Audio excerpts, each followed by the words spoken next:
I dreamed of being a baby doctor. I always wanted to take care of babies. That was my goal.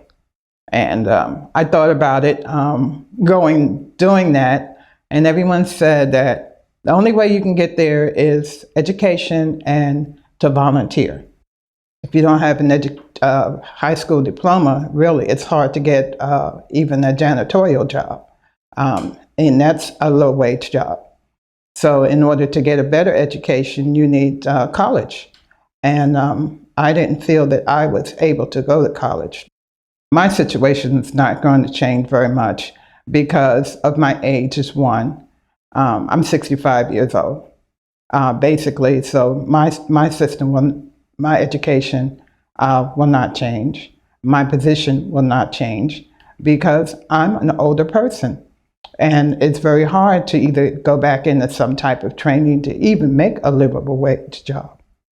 My children have greater opportunities because they learned from me, watching me struggle. They have made a difference in the world because of my struggles. What do these people have in common? They all want essentially the same thing. They want economic self-sufficiency because they know that when any member of our community lacks access to employment or the ability to earn a living wage, it harms all of us. It's a phenomenon known as income inadequacy, and it's damaging the Cincinnati community. Some people have a variety of personal issues that result in poverty. Others have a variety of circumstantial issues, such as where they live, what's available to them. Do they live on a bus line? Or do they have a car? Can they get to work? Can they get to a place where there's, where they can legitimately enter the economy? One of the fallacies about poverty is a lot of people work, but they don't work in the above ground economy. So it's a complex economy when you're looking at it in its entirety. Childcare was really difficult.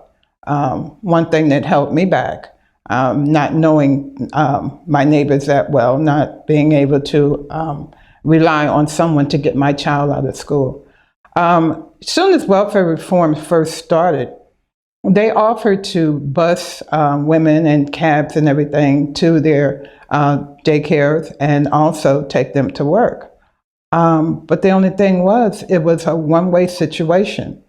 They could get you there, but if you worked outside of the city limits, it's harder to get back into town to take care of your child. So that was another difficult situation. Transportation was there, but it's a one-way transportation. Many people think about jobs and getting a job that pays a living wage as specifically tied to job training. Job training is very important for many of the good jobs that are out there. But I always say it's everything that happens before and after she enters the door of a job training program that have to do with whether or not she'll be successful.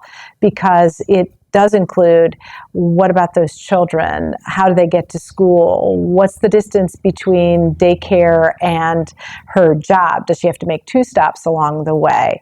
What about that oil change that may not be a big cost to us, but it is an impossible cost to her because it's either pay for the oil change or pay for the school fees. So yes, once one of those major components falls out of whack in her life, it affects everything else. There is a holistic approach that is needed and embraced, I think, by our community to go after the challenges families face. These challenges are not siloed. A child who is struggling in school and who isn't kindergarten ready, they're not just an independent unit functioning out there. Part of the reason why they may not be kindergarten ready is because mom's working 2 jobs and doesn't have time to go over their homework or to help them learn their ABCs at night. Many in our community are involved in ways both large and small to address issues of income inadequacy. There is a growing awareness that all of us are connected. To give strength to this collective cause, the Women's City Club of Greater Cincinnati inaugurated Thriving Cincinnati, a movement and service so persons and groups that are addressing all issues involved in income inadequacy can find one another.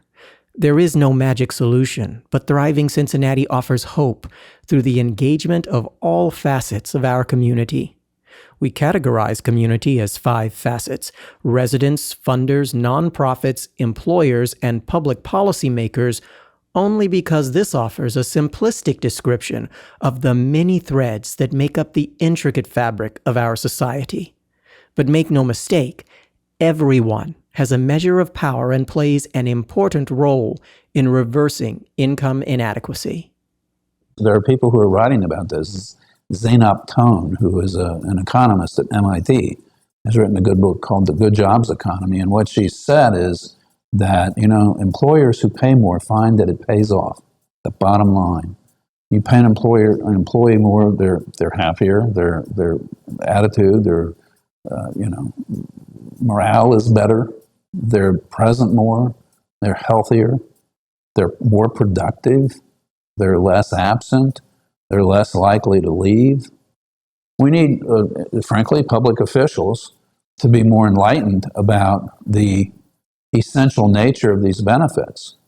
For the politicians who say, well, that's your fault, I say, well, how is it my fault? I'm not setting the pay scale for the company. I'm working for it. I'm giving them the best I got, but I'm not setting the pay scale the employer is. And I'm also not setting the eligibility criteria for childcare. We're trying to increase it. It's very low in Ohio.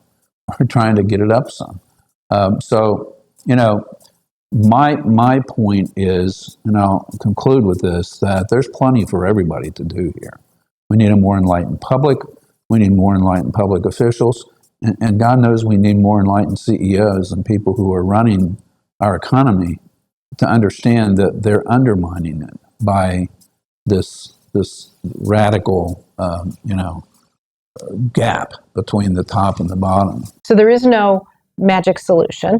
And to just touch on a few of those, when I look at things like policy, government policy, and policies that are actually intended to help a person who is trying to work their way up and into self-sufficiency, there are amazing holes in the way those policies are written. So, for example, if you go and get job training and you enter a job at a particular level, which is not all that high, it depends on the person and the family, but $14, $15, $16 an hour, you are ineligible to get certain kinds of support, like childcare support, even though someone who entered the system lower than you would receive and maintain that kind of support up and through the wage level that you're at. It's a hole in the policy. Business also has a role to play that not only benefits that woman and her family, but will benefit them in the long run. So when you look at things like basic wages, and is there a ladder to move up that wage level? There are a lot of things that press on keeping those wages down. So, for example, turnover in jobs often results in a wage being fairly low because the expectation is, we're probably not going to keep those folks in that job very long. We know we have 50, 60, 80% turnover. Thriving Cincinnati created a symbol and website which are free for use by everyone in our community. The website, thrivingcincinnati.org, is a forum where individuals and organizations can publicize their efforts to promote economic self-sufficiency, subscribe to articles and updates on the topic of income inadequacy, and connect with others who are working to inspire change and can empower their initiatives. There's no financial commitment to subscribe and become a Thriving Cincinnati partner, just a commitment to advocate for economic self-sufficiency in whatever way you can. By using the website and displaying the symbol, individuals and groups can find allies and supporters, raise awareness of the urgency of need and the strength we have to create a Thriving Cincinnati together. There's a negative domino effect that happens when you have all these challenges in front of you and it keeps you in poverty. I think the reverse domino effect has also been looked at, that when you have families that are sustained in their self-sufficiency, what do? Well, they spend more in your economy. what else do? Well, they have the resources, the time to make sure their children are ready for school and will succeed at school. And then that leads to making sure that we have workers who are well trained as they come out of high school, perhaps go into an associate's degree, and that it is a catalyst. Certainly, economic self-sufficiency for all is a catalyst for successful economic development across a community.